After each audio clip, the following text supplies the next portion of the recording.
नमस्कार दोस्तों, जिनका मुख्य SYBA में हिंदी है उनके लिए आज हम चर्चा करने वाले हैं निर्गुण मार्ग में जो दूसरा जो उसका भाग है सूफी मार्ग, जिसको हम प्रेम मार्ग भी कहते हैं। तो देखिए, जैसे वहाँ पर कबीर का जो ज्ञान मार्ग था, यहाँ पर प्रेम मार्ग है। जो ज्ञान मार्ग था वो थोड़ा शुष्क था कि उसमें खंडन की प्रवृत्ति थी जो ज़्यादा मात्रा में थी, मगर यहाँ पर प्रेम मार्ग में मंडन की यानी जोड़ने की प्रवृत्ति ज़्यादा देखने को मिलती है। हम धार्मिक परिस्थितियों में हमने देखा कि किस प्रकार हिंदू और मुस्लिम धर्म के जो अनुयायी थे उनके बीच धर्म को लेकर जो झगड़े हो रहे थे, उन झगड़ों को सुलझाने के लिए जो धीरे धीरे यहाँ पर भारत पर इस्लाम धर्म कायम हो गया था, तो उन झगड़ों को सुलझाने के लिए एक ऐसा मार्ग आया जो हिंदू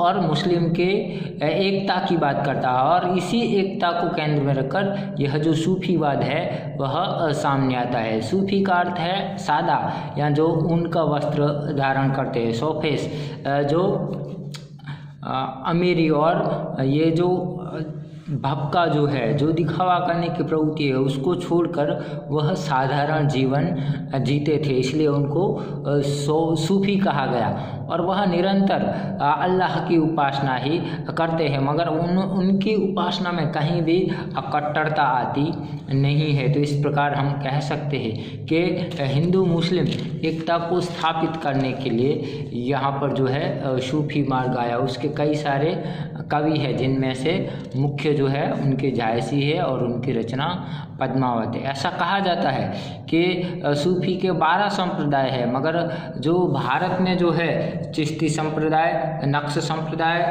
सुहराब्दी संप्रदाय और कादरी संप्रदाय, ये 4 संप्रदाय थे जिनका भारत में प्रभुत्व रहा है। और यह जो संप्रदाय थे, जो सूफी संप्रदाय थे, उन्होंने हिंदू मुस्लिम एकता पर बल दिया और इनके काव्य के केंद्र में जो ईश्वर को प्रेयसी के रूप में उसकी वंदना करना यह था। तो इस प्रकार कह सकते हैं कि यह जो सूफी मार्ग है वह भारत में तत्कालीन परिस्थितियों में जो वैमनस्य था उसमें एकता स्थापित करने के लिए यह मत हमारे सामने आता है।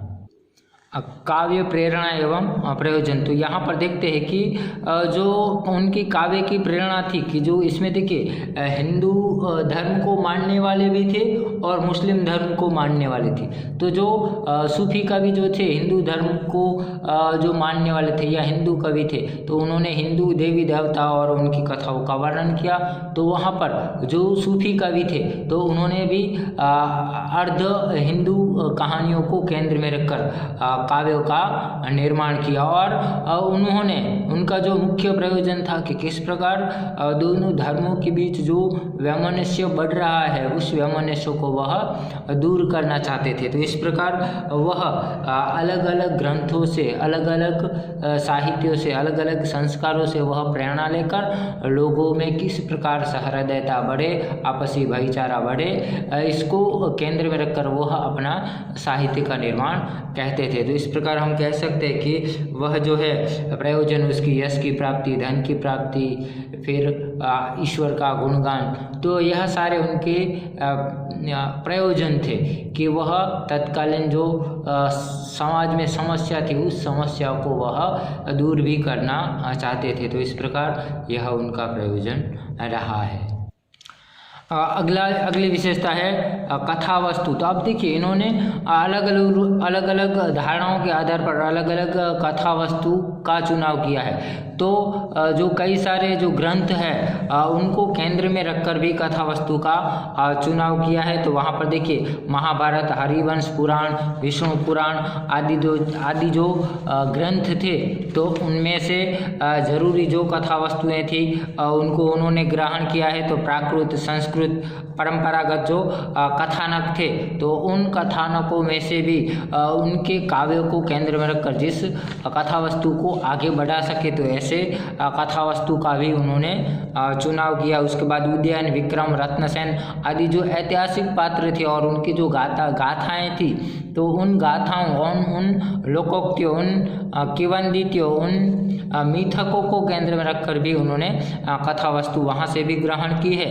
और अन्य जो लोक प्रचलित प्रेम कथाएँ थी तो उन प्रेम कथाओं को केंद्र में रखकर भी उन्होंने कथा वस्तु का चुनाव किया। तो इस प्रकार कह सकते हैं कि पुराणिक ग्रंथों, अपभ्रंश, संस्कृत, फिर पौराणिक पात्रों और प्रेम कथाएँ जो थी उनको केंद्र में रखकर उन्होंने जो यह सूफी काव्य है उसकी कथा वस्तु का आधार बनाया। तो इस प्रकार कह सकते हैं कि उन्होंने यह सारी कथा वस्तुओं का चुनाव वहाँ पर देखने को मिलता है। अगली विशेषता बनेगी प्रबंध की कल्पना। तो देखिए जो सूफी कवि थे उन्होंने क्या किया, तो प्रबंध की कल्पना, जो लौकिक कहानियाँ थी उन कहानियों को केंद्र में रखकर वह जो अलौकिक बातें थी, जो ईश्वर की साधना थी, उपासना थी, तो उन उपासना को वह केंद्र बना के अपने साहित्य का निर्माण करते थे। तो इसलिए जो भी पात्र थे, चाहे ऐतिहासिक हो, चाहे अर्ध ऐतिहासिक, अर्ध वास्तविक हो, इन पात्रों को केंद्र में रख के वह प्रबंध की कल्पना करते थे। जो प्रबंध काव्य के जो नियम थे उनमें 2-4 नियमों को छोड़कर वह सारे के सारे नियमों का पालन करते थे। और इस प्रकार यहाँ पर देखिए कि किस प्रकार एक पात्र जो है, प्रेमी पात्र है, जो हमें अपने प्रिय पात्र को पाने के लिए कितने सारे कष्टों का सहन करना पड़ता है, किस प्रकार की वह विरह वेदना प्राप्त करता है, और किस प्रकार वह देखिए तत्कालीन जो है 7 समंदर है, फिर तूफान है, फुलवारियाँ है, वन है, उपवन है, जो सारी जो बातें हैं उनका वह विस्तृत वर्णन करता है। तो इस प्रकार कह सकते हैं कि जो प्रबंध में जो फिर नायिका भी है वह अपने प्रिय को पाने के लिए कितने सारे कष्ट सहन करनी पड़ती है, तो विरह का वर्णन भी देखने को मिलता है। और इसमें इतने सारे छंद और अलंकारों का प्रभाव भी देखने को मिलता है। तो इस प्रकार हम कह सकते हैं कि थोड़ी बहुत जो मंगलाचरण या कथा वस्तु के नायक इन 2-4 लक्षणों को छोड़कर बाकी ज़्यादातर जो लक्षण थे कि इतना सारा वर्णन आना चाहिए, इस प्रकार उसकी कथा वस्तु होनी चाहिए, कथा वस्तु इस प्रकार आगे बढ़नी चाहिए, कथा वस्तु में इन चीज़ों का उल्लेख होना चाहिए। तो जो प्रबंध काव्यों के जो नियम है वह सारे के सारे नियम हम देखते हैं तो हमें सूफी साहित्य में देखने को मिलते हैं। तो इस प्रकार कह सकते हैं कि जो प्रबंध काव्य थे उनके काव्यों में चाहे जायसिका, पद्मावत हो, तो इस प्रकार प्रबंधों के सारे जो गुण होने चाहिए वह यहाँ पर सूफी कवियों के प्रबंध काव्यों में देखने को मिलते हैं। तो इस प्रकार यहाँ पर प्रबंध और मुक्तक दोनों ही में हुआ है, मगर फिर भी प्रबंध काव्यों का अच्छा सा निर्वाण यहाँ पर सूफी काव्य में देखने को मिलता है। अगली विशेषता बनती है भाव पक्ष। तो यहाँ पर देखिए कि भाव पक्ष को केंद्र में रखकर, कला पक्ष का निर्वाह बहुत कम हुआ है, मगर भाव पक्ष को केंद्र में रखकर उन्होंने साहित्य का निर्माण किया है। कि किस प्रकार जो श्रृंगार रस में भी जो विरह वेदना है, विरह वेदना को उन्होंने अलग अलग ढंग से प्रकृति के माध्यम से, चाहे षड्ऋतु वर्णन हो, चाहे 12 मासा हो, तो इस प्रकार उनको केंद्र में रख के, और उसमें भी देखिए श्रृंगार से ज़्यादा वियोग श्रृंगार का वर्णन ज़्यादातर देखने को मिलता है। और किस प्रकार दोनों के बीच जो भाव है, विरह वेदना की जो अग्नि है, उस अग्नि को वह सामने रखकर वह उनके भावों का निर्माण किया है। और मिलन से ज़्यादा उन्होंने जो विरह पक्ष है उसकी प्रधानता ज़्यादा गाई है। तो इस प्रकार यहाँ पर अलग अलग प्रकार के भाव यहाँ पर देखने को मिलते हैं। और यहाँ पर देखिए कि किस प्रकार फिर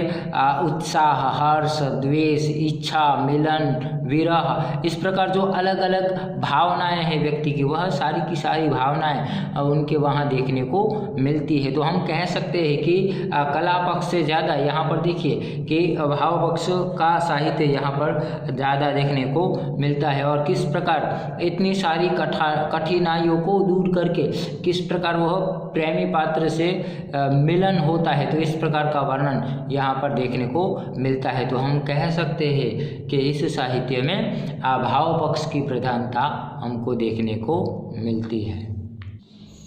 अगली विशेषता है काव्य रूप। तो देखिए काव्य रूप में यहाँ पर हमने देखा कि प्रबंध काव्य है, मगर उसमें जो मंगलाचरण है वहाँ पर देखने को नहीं मिलता, इसलिए हमको इसको प्रबंध काव्य से ज़्यादा हम इनको कथा काव्य भी कहते हैं। तो वह कहते हैं कि भाई जो इनका जो कथा काव्य है, जो हमारे यहाँ जो मंगलाचरण की जो भावना थी वह यहाँ पर देखने को मिलती नहीं है। तो मंगलाचरण को छोड़कर देखिए इसके ऊपर परशुराम चतुर्वेदी क्या कहते हैं कि जहाँ तक इन कवियों द्वारा अपनी रचनाओं का आरंभ करते समय मंगलाचरण जैसे प्रसंग लाने का प्रश्न है, हम यहाँ पर इन्हें केवल मनस्वी रचयिताओं का अनुकरण ही कहीं नहीं पाते, क्योंकि इनका भी एक रूप जैन चरित काव्यों में दिख पड़ता है। तो इस प्रकार जो प्रबंध काव्यों में जो मंगलाचरण होना चाहिए वह यहाँ पर देखने को नहीं मिलता है, तो इसलिए हम इनको कथा काव्य कहते हैं। और उन्होंने अलग अलग जो कथाएँ हैं उन कथाओं को केंद्र में रखकर उन्होंने साहित्य निर्माण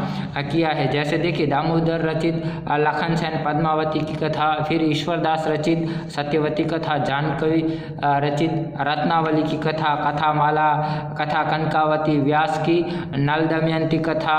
तो इस प्रकार फिर देखिए मंजन का कथा जगत ही आई उस्मान जाकी बुद्धि हुई अधिक आलम। इस प्रकार ज़्यादातर है जो फिर जो जायसी है उन्होंने रत्नसेन को केंद्र में रखकर कथा कही है। तो इस प्रकार अलग अलग कथानक को केंद्र में रखकर कथा काव्यों का निर्माण किया है। तो हम कह सकते कि इनके काव्य का रूप जो ज़्यादातर जो है वह कथा काव्य के रूप में देखने को मिलता है। और इन्होंने देखिए जो वहाँ पर अश्लीलता और विभत्सता थी वह बहुत ही कम देखने को मिलता है, इसलिए उन्होंने विरह वर्णन ज़्यादा किया है। मगर फिर भी देखिए कि उनके काव्य में जो सौंदर्य देखने को मिलता है जायसी जैसे कवि में वह अच्छा है। तो इस प्रकार इनको हम और से ज़्यादा कथा काव्य ज़्यादा रूप में हम कह सकते हैं। अगली विशेषता देखिए तो चरित्र चित्रण। तो यहाँ पर देखिए उन्होंने कथा को केंद्र में रखकर चरित्र चित्रण का किया है कि जिस प्रकार जो पात्र है वह हमें अकल्पनीय लगते हैं, कि उनके जो पात्रों का वर्णन है इतना बढ़ा चढ़ा कर कहते हैं कि हमें वह स्वाभाविक लगता नहीं है। और उसका जो नायक पात्र है, जो हमारे वीर रस के पात्र, वीर रस के जो नायक थे कि किस प्रकार वह एक आदर्श राजकुमार के जैसा ही चरित्र मिलता है, तो जो नायिका थी वो भी जो तथाकथित जो नारी का स्वरूप, जो नारी का वर्णन है वैसे ही पात्र देखने को मिलते हैं जो हमें ज़्यादा स्वाभाविक नहीं लगते। और उनका विरह वर्णन को इतना बढ़ा चढ़ा कर लिखा गया है कि हमें अस्वाभाविक लगता है। मगर फिर भी देखिए कि उसमें जो है कि जो नायक होता है वह नायिका को प्राप्त करने के लिए जाता है, और उसको प्राप्त करने के लिए उनको कितने सारे कष्टों को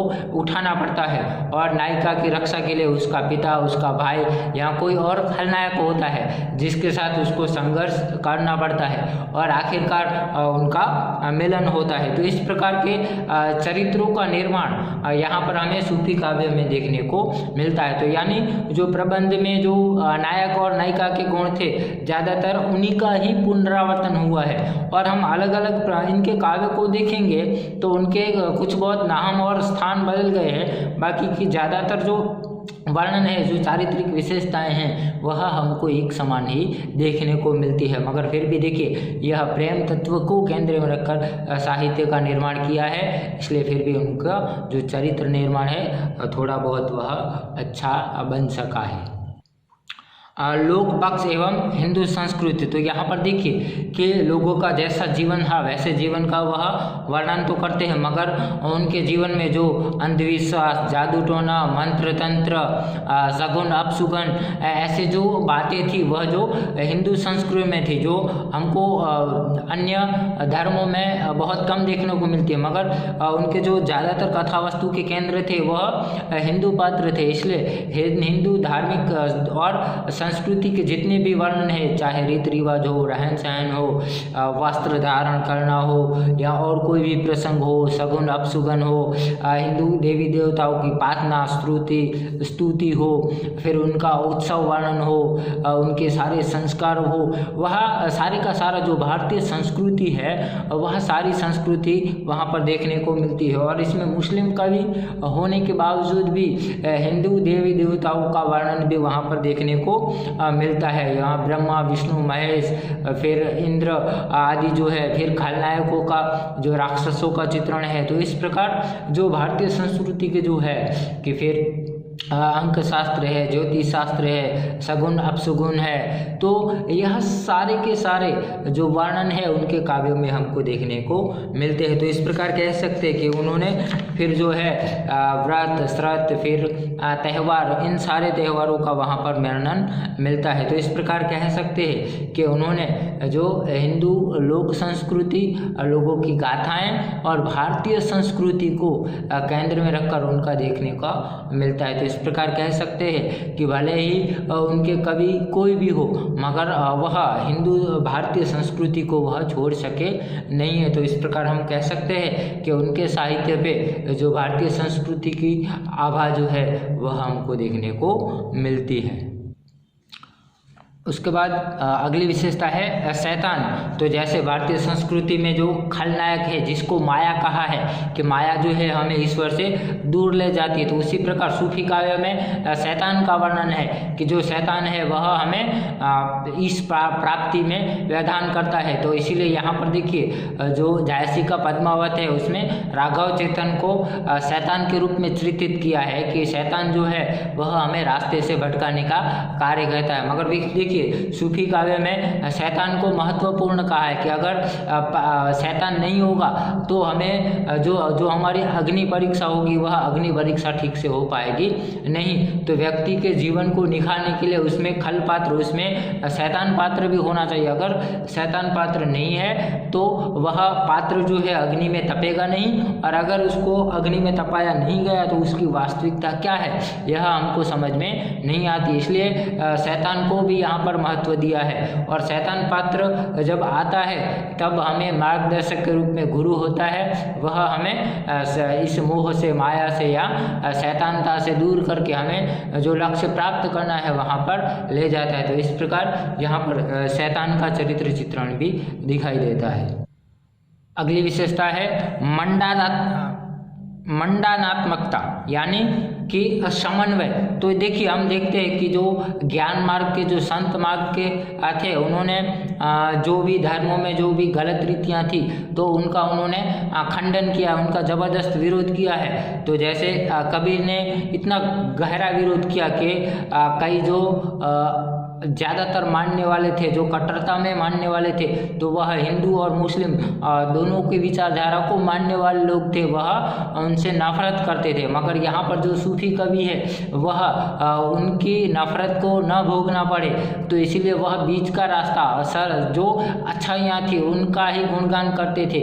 और चाहे ईश्वर हो, चाहे अल्लाह हो, चाहे प्रभु हो, सब एक ही है, हम सिर्फ उनके अलग अलग संतान हैं, यह समझाने का प्रयत्न करते थे। तो इस प्रकार यहाँ पर देखिए कि उनके बीच में समन्वयता लाने का प्रयत्न करते थे। तो इस प्रकार कह सकते हैं कि वह मंडातात्मक यानी जोड़ने का काम करते थे। वह ज्ञान मार्ग की तरह, कबीर की तरह खरी खरी जो थी वह सुनाते नहीं थे, मगर उस पर अच्छाई का आवरण बनाकर कोई नाराज न हो, इस प्रकार वह काव्य में चित्रण करते थे। तो यहाँ पर उनके काव्य में हमें वहाँ पर समन्वयता देखने को मिलती है।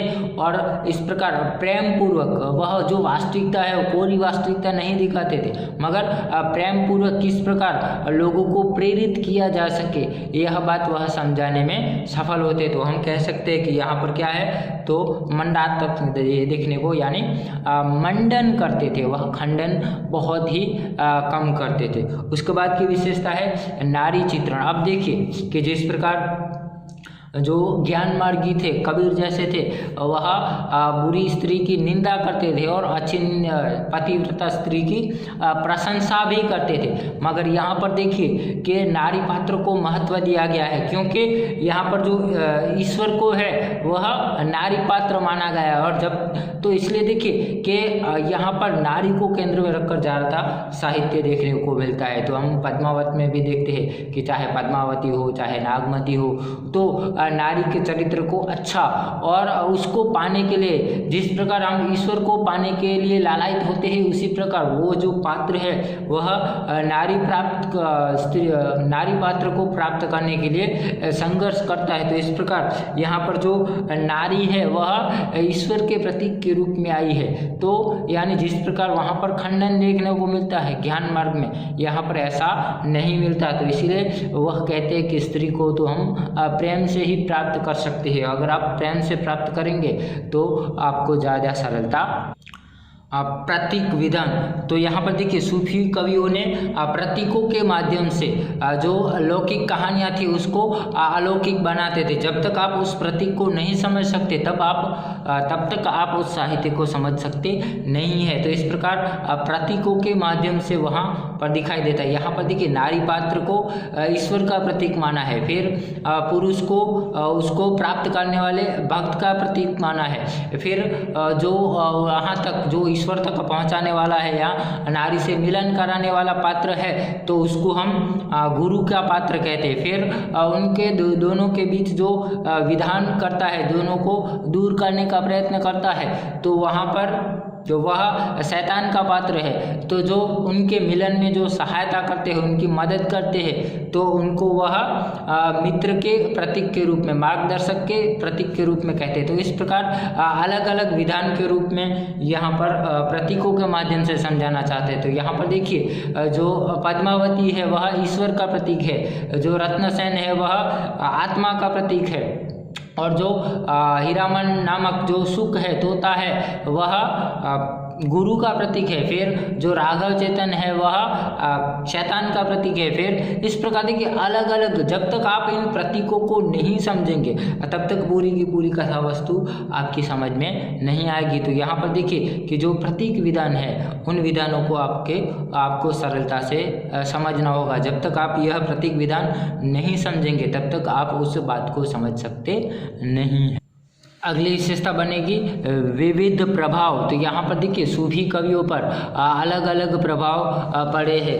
तो यहाँ पर जो भागवत है, जो कथाएं जो थी, उपनिषद है, वेद है, इनका प्रभाव भी यहाँ पर हमको देखने को मिलता है। तो आर्यों के अद्वैतवाद की तथा विशिष्ट अद्वैतवाद की यहाँ पर प्रभाव देखने को मिलता है। तो इस्लाम का जो एकेश्वरवाद है वह भी देखने को मिलता है। फिर नव अफलातुन मंत्र है वह भी देखने को मिलता है। फिर विचार स्वतंत्रता, तो इस प्रकार तत्कालीन जितनी भी धाराएं थी, जो भी विचारधाराएं थी, उनमें से जो भी सकारात्मक या ग्रहण करने योग्य था, उन सारी विचारधाराओं का प्रभाव विविध विचारधाराओं का, यानी हिंदू मुस्लिम, चाहे वहाँ पर बौद्ध हो, नाथ संप्रदाय हो, सिद्ध संप्रदाय हो, फिर नव अफलातुनवाद हो, इस प्रकार जो अलग अलग जो विभाग थे उन सारे का प्रभाव यहाँ पर हमको देखने को मिलता है। तो इस प्रकार कह सकते हैं कि इनके साहित्य में विभिन्न प्रकार के प्रभाव देखने को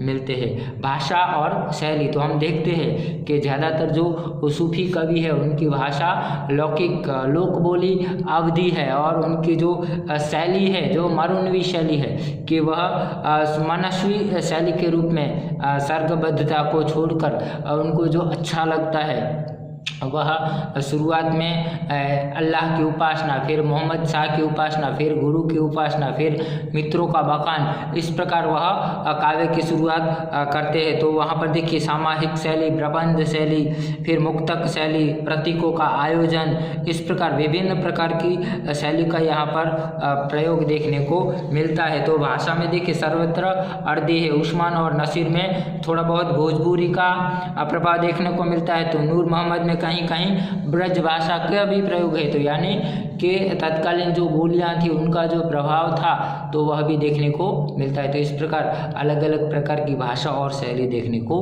मिलता है। तो छंद और अलंकार, तो देखिए चोपा, रोला और कवित जैसे छंद थे, तो तत्कालीन जितने जी अलंकार थे उन सारे अलंकारों का प्रयोग देखने को मिलता है। तो एक दो जो फारसी के जो छंद है उन छंदों का भी उन्होंने वर्णन किया है। तो इस प्रकार तत्कालीन साहित्य में जितने भी छंद और अलंकारों का प्रयोग होता था वह सारे के सारे ज़्यादातर छंद और अलंकार यहाँ पर हमें सूफी काव्य में भी देखने को मिलता है। और उसमें देखिए रस भी क्या है, तो तत्कालीन जो है जब युद्ध होता तो वीर रस और श्रृंगार रस केंद्र में है। फिर भी देखिए शांत और श्रृंगार रस का वर्णन ज़्यादातर देखने को मिलता है। तो इस प्रकार कह सकते हैं कि छंद, अलंकार और रस तत्कालीन जो थे वह सारे के सारे यहाँ पर देखने को मिलते हैं। अगली विशेषता होगी विरह की प्रधानता। तो यहाँ पर देखिए जो सूफी काव्य है उसमें विरह को ज़्यादा महत्व दिया गया है कि जब तक आपको विरह नहीं होगा तब तक आपको जो प्रेम पात्र है उसका एहसास नहीं होगा। तो इसलिए विरह वेदना को, श्रृंगार रस में भी विरह वेदना का ज़्यादा चित्रण देखने को मिलता है। और यहाँ पर देखिए कि जब तक जितना आप विरह की अग्नि में ज़्यादा तपोगे उतना ही आपको प्रिय पात्र को या उसको चाहने में ज़्यादा आनंद मिलता है। तो यहाँ पर देखिए कि किस प्रकार पद्मावती का वर्णन सुनकर वह उसको प्राप्त करने के लिए रत्नसेन तड़प उठता है, तो वह लिंगरी धारण कर लेता है। तो इस प्रकार वहाँ पर विरह वेदना है। फिर रत्नसेन चला गया है तो नागमती जो अकेली है वहाँ पर, तो उसकी जो विरह वेदना है तो वह भी देखने को मिलती है। तो इस प्रकार नागमती वियोग जो है पूरे का पूरा विरह पर आधारित है। तो इस प्रकार कह सकते हैं कि विरह वेदना को केंद्र में रखकर उन्होंने ज़्यादा साहित्य का निर्माण किया है। और उसके बाद देखिए इतिहास और कल्पना का मिश्रण। अगली विशेषता भाई क्या बनेगी, इतिहास और कल्पना का मिश्रण। तो इन्होंने हिंदू कथाओं को केंद्र में रखकर साहित्य निर्माण किया है, मगर हिंदू कथाओं का जो इतिहास है वह इतना ही इतिहास वह सत्य बताते हैं जितना उनके कथा के लिए उपयोगी है। बाकी वह क्या करते हैं तो उसमें वह कल्पना का मिश्रण करके, है ना, तो उसका वर्णन करते हैं। तो यहाँ पर देखिए अर्ध ऐतिहासिक और अर्ध कल्पना मिश्रण साहित्य में देखने, यानी पूरे का पूरा जो साहित्य वह ऐतिहासिक भी नहीं है और पूरे का पूरा काल्पनिक भी नहीं है। तो ऐतिहासिक और काल्पनिक कथाओं का सम्मिश्रण यहाँ पर देखने को मिलता है। तो इस प्रकार देखिए अलग अलग रूप में हम देख सकते हैं। फिर भी इसमें रहस्यवाद है, प्रेम है, यह अलग अलग चीज़ें देखने को मिलती है। तो इस प्रकार कह सकते हैं कि इस प्रकार की इतनी सारी विशेषताएं हमको सूफी काव्य में देखने को मिलती है। तो ज़्यादातर जो है विशेषताएं उसमें थोड़ा बहुत बदलाव है, बाकी जो भक्ति काल की विशेषताएं हैं, चाहे वह ज्ञान मार्ग की विशेषताएं हैं, वह ज़्यादातर विशेषताएं हमें सूफी मार्क्स में भी देखने को मिलती हैं। शुक्रिया।